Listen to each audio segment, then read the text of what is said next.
Valentine's Day is right around the corner, so let's talk about some date night horror movies. First, we have Run, Sweetheart, Run. This is the 2022 horror film about a young lawyer who meets with a client for a date, and it takes a dark, violent turn, and she ends up running for her life throughout the rest of the movie. The thing I love about this movie is it's so chaotic and crazy. It might be a little bit generic at times, but the lead actress is so charming and captivating, and I love watching her transformation. Next up is Carrie, which is not really a romance horror, but it's centered around prom night, which is the ultimate date night when you're a teenager. So Carrie is the Stephen King classic about a young bullied girl who has telekinetic powers, and she gets back at them at prom in a major bloody way. Next, we have Possession, which is a film I only recently saw for the first time ever.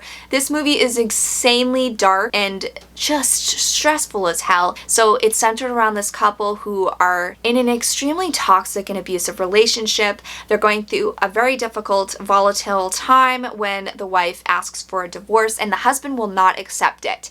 And he begins looking deeper into her life and trying to figure out what's going on. This movie takes a very unexpected turn. It has one of the most incredible lead performances I've ever seen in my life from Isabella Adjani. I don't know if I'm saying that right. There's that infamous scene in the subway where I could not breathe for that whole scene. It's so disturbing and unsettling and just mesmerizing. But anyway, this movie will make you not want to be married ever. Then we have Return of the Living Dead Part 3. So this is about a young couple who sneak into a military facility run by the father of the boyfriend, and they witness something they're not supposed to, and the girlfriend ends up dead. But he brings her back to life. But when she comes back, she's not the same. Then we have Crimson Peak, which is a gothic romance about a young woman who falls head over heels for this mysterious bachelor. They get married. She moves back into his gothic mansion where he resides with his sister. Things take a dark turn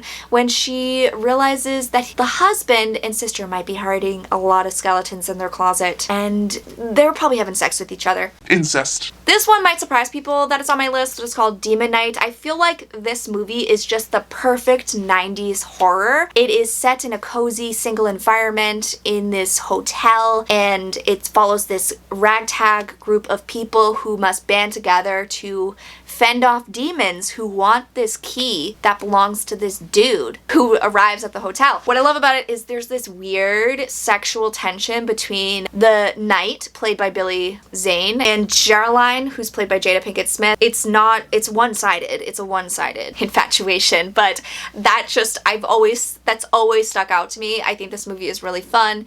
It can be sort of cozy, but it's also terrifying and campy and perfect. Then we have Pontypool, which is set on Valentine's Day. This is basically a zombie horror movie without the zombies. It's centered around this radio crew who are documenting these horrific events that are happening outside the studio on air. So you don't actually see what's happening. It's all through phone calls coming in from callers and police reports and all of that. It's really unsettling, really effective, and I love it. Then we have Significant Other from 2022. This stars Micah Monroe as a young woman who goes on a trip into the wilderness with her boyfriend, and things take a very dark and unexpected turn between them. This one is so unexpected, and it takes a twist that I did not see it coming, and I just loved it. I thought it was weird and zany, and it was fun. It did things I wasn't expecting, and Micah Monroe is fantastic as always.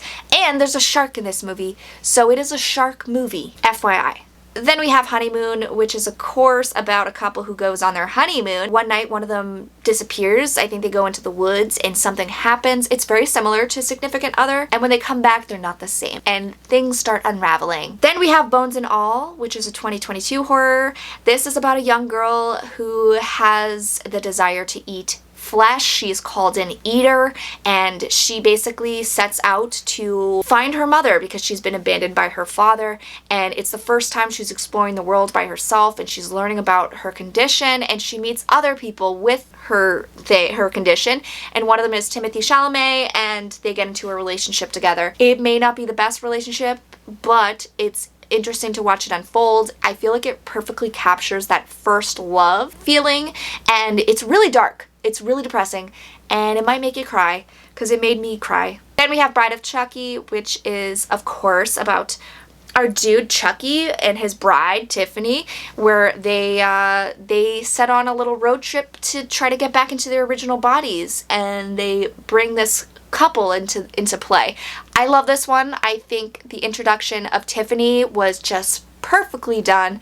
They created a whole new icon. She's on par with Chucky, and I just love this one. It's so campy and fun. I have My Bloody Valentine. I personally like the remake in 3D over the original, but the original, you can still watch that as too. I also recommend that one. But this one is about tragedy that happened in a mine like 10 years prior, where a bunch of people were killed by this serial killer. They all think he's dead, but then he comes back years later and starts targeting this new group of people. It's fun. It has some really cool kills. I like how they incorporated the 3D element to it, and it's got a great cast. Then we have Christine, which is a unique date night horror movie between a car and a boy that fall in love with each other.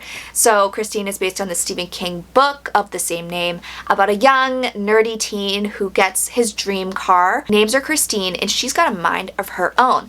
But when he gets Christine, he starts changing and he becomes a whole new man. It's fun. It's a John Carpenter classic. It has some incredible music and some incredible, unforgettable scenes. Then we have Fresh, which is Fresh was 2022? Damn! So many movies came out in 2022. So Fresh is about a young woman, and she meets Sebastian Stan, who seems like the perfect man, and they go on a date, and he takes her on a romantic getaway that turns sour, and there might be some cannibalism involved. The two lead actors in this are fantastic. I like the twist of this story. I like the commentary about dating and the relationships between men and women. It's just fun, and I love the female characters in this. They're smart. I know that one of them gets into a stupid situation, but she has a really strong friendship, and her friendship saves her. It's just, I love it. I love it all. Then we have The Fly, which people might not think it's a romance movie, but it is. It's about this scientist. He wants to create this scientific breakthrough in teleportation. So he creates this device where he's working on it, and he's testing it out one night, and he accidentally swaps DNA with the fly, and he slowly starts transforming into the fly. And over the course of the film, you see how this is affecting the woman he was in a relationship with, and it's really sad and moving, and it's also gross. Then we have The Loved Ones, which is another teen horror that's centered around prom. I also think it's a perfect date night, but a horrifying date night that you don't want to be in. So this is about a young kid who gets kidnapped by this girl, Lola, who invited him to prom. He turned her down, and she decides to kidnap him so she can throw her own prom with him in her home with her dad. And it's a really messed up prom involving drilling and blood and a lot of things you don't want to be a part of. So it's bloody, it's fun, it's filled with great music and bright colors, and it's perfect. Then we have Spontaneous, which is another teen love story centered around horror. You might not think it's horror, but it's about people who spontaneously combust. There's lots of blood in this. It's very dark, and it's centered on this group of kids who are experiencing this like pandemic among their group of classmates. So there's this fear always lingering in the air that one of them is gonna combust. And these two teens, they decide, you know, we could die anytime, so they take a risk, they start a relationship, and they fall in love, and it's really sweet, and the story's really moving and just really good, and I feel like a lot of people slept on this one and need to watch it. Then we have You're Next, which is the perfect date night movie, I think, because it's about how you really don't know the person you're dating that well sometimes. So it's about this woman who goes to her boyfriend's family dinner. They're celebrating the parents' anniversary, and then the dinner is interrupted by a group of masked intruders. But what the intruders didn't know is that this girlfriend, she's like a survivalist. She grew up as a survivalist, so she knows how to handle her own, and it's fantastic. I love it so much. The kills, the character, the lead female character in this is such a badass, and I love that it's unexpected, and it's also funny. Then we have Shaun of the Dead, which is a zombie comedy about people who are trying to survive the zombie apocalypse. It centers around a relationship between Shaun and the woman he loves, and he's trying to get to all the people he loves where they can take refuge in the pub. Then we have The Love Witch, which is about a witch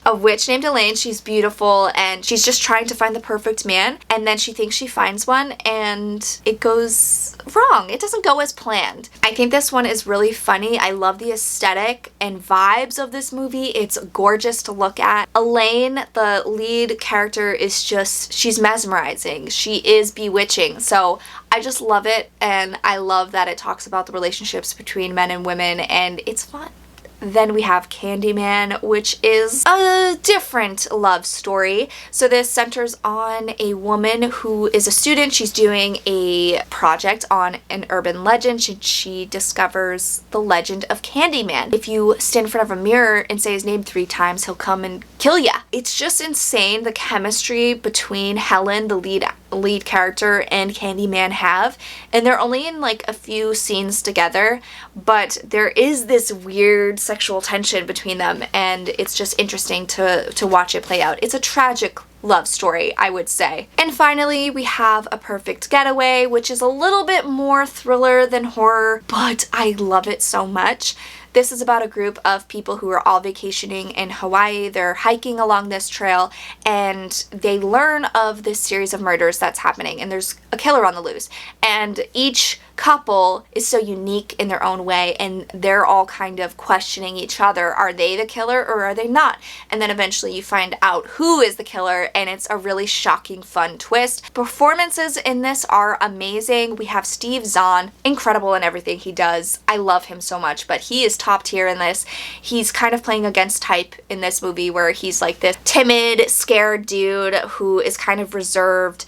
He's still a little funny. And then we have Timothy Olyphant, who is just, he steals the show in this and in everything he's in. He's like this rugged military man who survived so many things and loves talking about himself, and he's so fun and charming, and I love him, and I love what this film does, the twists that it does. I think it's a perfectly crafted mystery that gets better each time you watch it. And there you have it. Those are some of the movies that I think are perfect for your next horror movie date night. Let me know what movies on my list you like best and what movies you plan on watching on your next date night. And thank you so much for watching, guys. I will catch you next time. Bye.